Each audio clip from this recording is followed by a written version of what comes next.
back to my channel, Velours Floral Design. If you want to join the flower family, please subscribe.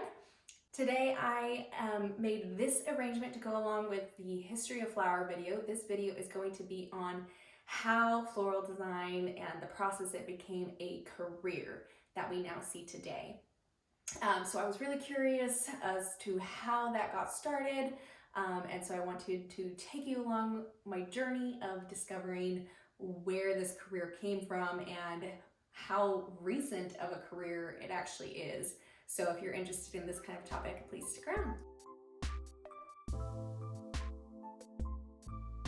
If you guys are interested in a drawing of a historical themed arrangement like this, please check out my Redbubble account. You will see this drawing and you can purchase it over there as a print or on a mug or a sticker, as well as all of my other items that I've drawn over the years.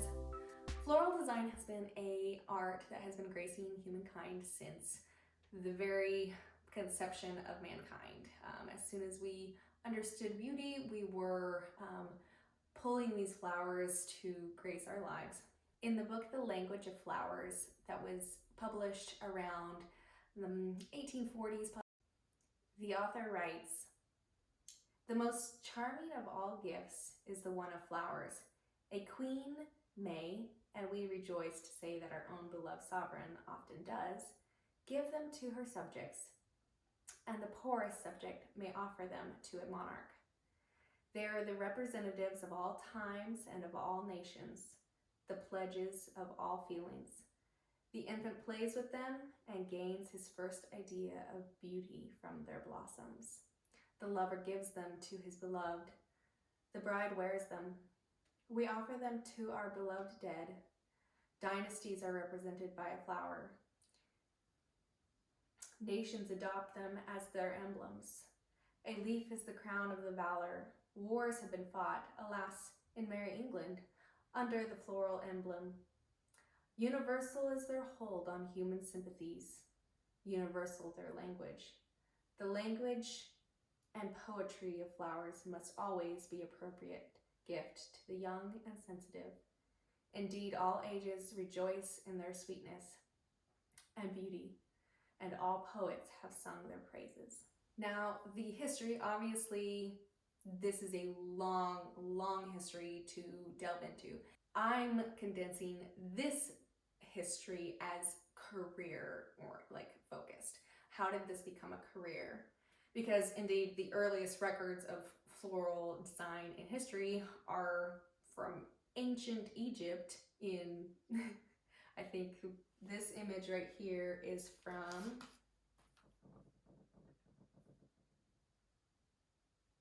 this image right here is a rendering from an original from around 1400 BC. That's a long time ago, you guys. Flowers have left their mark on all periods throughout human history, from the Egyptians and Greeks, the Byzantine Empire, to our earliest American history and the Regency era, all the way here into modernism, and each period having a very distinct look and style. Now, because each of those periods could be its own video, that's precisely what I'm going to leave all of those for. So if you're interested in seeing historical themed arrangements come together, kind of like this one from the Victorian period, so if you're interested in seeing historically inspired arrangements come together and a little bit of the history of the flowers around that time, please leave a comment letting me know that you would enjoy that. So that way in this video today, we can focus on the earlier time period. So today we're going to start with everything from when the printing press, that I could find from when the printing press was invented in 1440. But for today, I want to focus on the floral design as a career and how that industry has grown. So floral culture and design with flowers has been a hobby of the rich and affluent throughout history, but has also been a semi-profitable business for the not so wealthy or educated. The profitable businesses were never run by rich men or women. It was always a trade that was passed down in your family, or or you would come in as an apprentice. And even today still, a lot of people are in the industry because their family was doing it when they were a child and they kind of grew up into it. That is my story. I have an aunt and a cousin that own businesses in California. And I decided I liked it, and I had the experience. I had the opportunity to play around. Because it was the richer, more educated parts of society that had the resources to seek learning through text. After the printing press was invented in 1440, there still wouldn't be a market for text to learn from, especially in an industry like this, when it wasn't really the poor couldn't write, like they weren't educated in that way, so they couldn't produce education materials or even afford to go get anything printed, even if they could write. In the early 13th century, it was still very much a rich man's hobby, poor man's business kind of place. So after the printing press is invented, the earliest printed text that we have of any sort of design element is actually from the Japanese. The Japanese have a unique style that isn't particularly bound to floral design. They use this technique in architecture and landscape. It is called ikebana, and then they have a few different techniques. So the earliest printed record of any sort of floral design that people could maybe have access to learn from is actually a Japanese series of Japanese texts with the ikebana and other related styles that focus on heaven, human, earth as more of a meditation, a meditation kind of guide and experience. I will do an entire video on what I can find out about that. There are other YouTubers out there that do the ikebana style as well. I will link all of the resources from this video, as well as any YouTubers that I mention in the description box below if you want to check them out. These texts of this type of style and more meditation process begin in 1673. Shortly after, printed in London in 1676, I found Flora su de Florum Cultura, or A Complete Florage, furnished with requests belonging to a florist. Yes.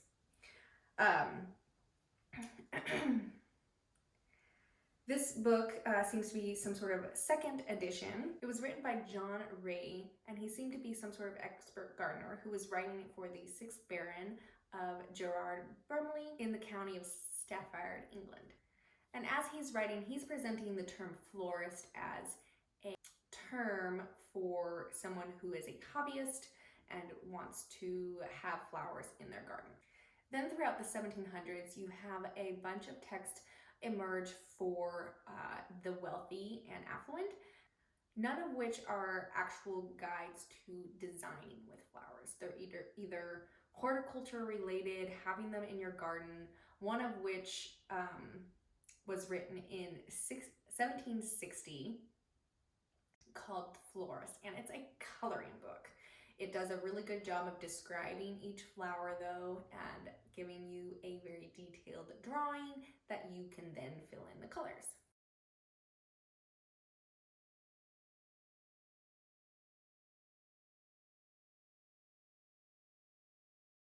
And it is said to be written for the gentlemen and ladies. So then as you move on through the archives, we see in 1792 a print of the florist directory, or a treatise on the culture of flowers. And in these type of text, you see the beginning of a push for standardization of how we cultivated flowers, because it was starting to become a problem with all sorts of different varieties and some of them not being reliable. You especially see this hitting really hard in the beginning of the 1800s into Queen Victoria's inauguration in 1837. During this time, we see a great influx in the resources for florists, but that still is referring to hobbyists, amateurs, and experts, and mostly in the realm of horticulture and growing them. So a florist was actually somebody who grew flowers, not necessarily somebody who sold them. There was another book written in 1834 that was also widely circulated. This was the first standardization of how to grow flowers that became very widespread. And in this text, there is some beautiful illustrations of how to give us an idea of how things were arranged. During Queen Victoria's reign is when authors began bringing back the language of flowers. That's when this text was written, called The Language of Flowers. You will hear me refer to this book quite often in my flower meaning videos. I just put one out at the end of last week. I will link it below, and you can find it on the end screen of this video. This big influx of texts regarding floral design was around during the Industrial Revolution.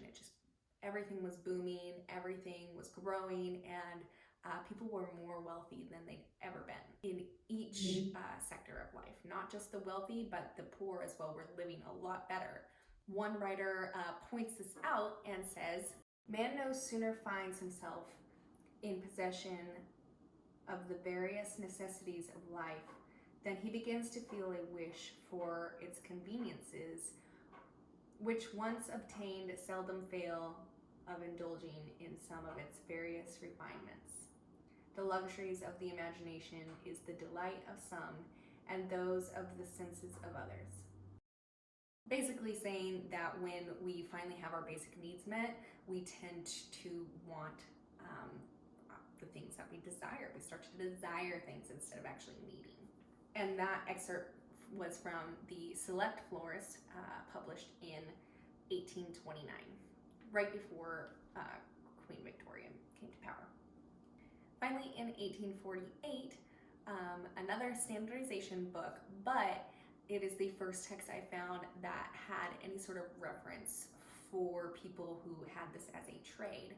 And the excerpt I found was on the packaging of flowers so that you could send them to the post office to be shipped somewhere. It gives really beautiful details so that a new florist maybe wouldn't be shocked and have mortification over how if their flowers were to fall apart in the mail before they even got to the recipient. And then finally in 1887, I found the second volume of The American Florist. It's a magazine that's a weekly journal. And in that magazine, it talks about trade shows and different seed producers and growers, wholesale growers that you can get flowers from.